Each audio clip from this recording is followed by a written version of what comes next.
But being a reenactor or a historical presenter is not always just fun and games. Sometimes it requires a lot of work. Like washing tons and tons of washing.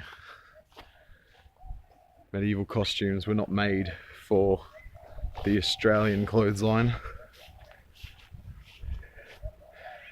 And this is just the spare stuff. The show stuff has already been cleaned and put back away. This is the spare stuff that we usually use. Problem is, as a presenter, all of my gear is worn by teenagers, and teenagers tend to smell. And so you need to wash it a lot. A lot of reenactors often say that you shouldn't wash your costumes too often because it's not very good for them with the modern chemicals that we use for washing things, especially with wool and that kind of thing.